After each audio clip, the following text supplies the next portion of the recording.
In late October 2015, anti-feminist YouTuber Sargon of Akkad was hit by a copyright notice from MTV Brawless, a YouTube partnership between sex-positive blogger Laci Green and MTV. The takedown exposed the legal gray area of call-and-response videos and their profitability. If you watch a lot of YouTube and are interested in feminist topics like I am, you've probably come across these kinds of videos popular within the sphere of anti-feminism. The call-and-response format follows this basic principle. Take someone else's video, then insert your own commentary into the source, like this older work by Sargon. I'm a feminist because of how much pressure we put on girls to value their appearance above everything. I suppose if you can't think for your fucking self, it must be. Everything you see must be like propaganda to you. Call-and-response videos skirt the bounds of copyright by making little alteration to the source material. They are, frankly, a lazy, anti-intellectual method of media creation. However, this format is a powerful rhetorical device that gets thousands upon thousands of views, which translates into piles of money via advertising revenue and Patreon contributions. By the end of October 2015, Sargon of Akkad made just shy of $1,000 per video. These works maximize profitability by skirting around algorithms like YouTube's Content ID system. In the Wild West that is YouTube, source material is often pulled from other YouTube videos, vlogs mostly, that aren't a part of the Content ID system. An obvious comparison to make with these videos is the TV show Mystery Science Theater 3000. They showed whole movies while just talking over them. The crucial difference, at least in terms of copyright, is that Mystery Science Theater 3000 acquired the broadcast rights to these movies. In the case of Call and Response, it's trivial to go to a third-party website and download the source content from YouTube. And even at a cursory glance of a basic copyright briefing, Call and Response videos like Sargon's most likely don't qualify for fair use protection. Considering that YouTubers profit immensely from this content, they cannot claim non-profit educational purposes as a fair use defense. Splicing in anti-feminist rants don't significantly transform the original videos that are essentially reproduced in their entirety, albeit in a cut-up format. But personally, the violation of copyright is secondary to the lazy and profiteering creative process. The thing is, these videos are actually strong rhetorical vessels that can easily stoke large fan bases that dole out huge amounts of cash. The call and response nature of this media, first letting someone speak and then interjecting into their thought, creates the illusion of dialogue. It seems as if the two are having a discussion, yet the entire direction and tone of the video rests within the hands of the new creator. Let me go back to my example, which is actually an older video created in 2014.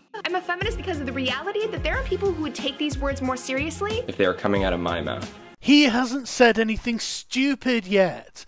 If he said loads of stupid stuff, we wouldn't listen to him either.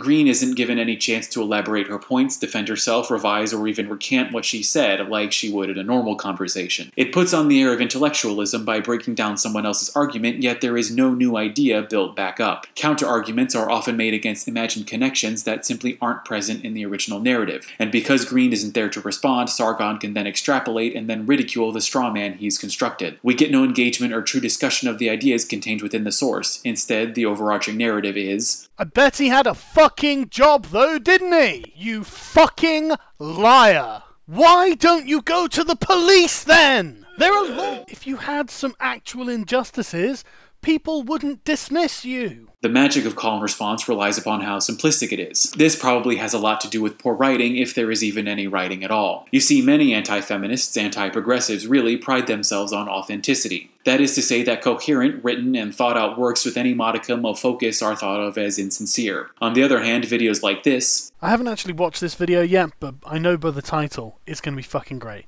Come from the heart, untainted by things like logic or thought. They turn what was a 5-minute video into a 15-minute ramble of disjointed observations connected only by the hatred of feminism. The inclusion of the entire source video speaks not just to copyright infringement, but outright laziness. The less work there is, the faster a video can be produced and the Patreon dollars collected. Even if the idea of non-rehearsal or no pre-production is just a narrative construct, the objective is still the same. Fight feminist ideas not with thoughts, but with feelings of anger and stubborn hostility. Yet the basic level messaging, the simplistic delivery, the complete teardown of the source material appeals to a wide audience. Because the machinery of YouTube works to popularize videos via engagement, dumbing down content by removing all sense of nuance and multiple possible perspectives works to capture as deep an audience as possible that will not think to contradict the newly crafted video. And the more passionate the fans, the more you can count on their continued viewership, advertising dollars, and Patreon donations. Given that these YouTubers, especially Sargon, output content rapidly, I wonder just how many of these videos are made less to further the anti-feminist cause, and more to profit from the outrage of a subscriber base. Call and response videos aren't the only products these anti-feminists create, but they represent not just a message, but a whole new medium that has never been seen before. They capitalize on a system of unclear copyright and the dollars generated from perpetual rage machines. They make money not just for the content creators, but for Patreon and Google as well. The tactics are base, the message is simplistic and without a shred of self-awareness. And the creators are taking that all the way to the bank.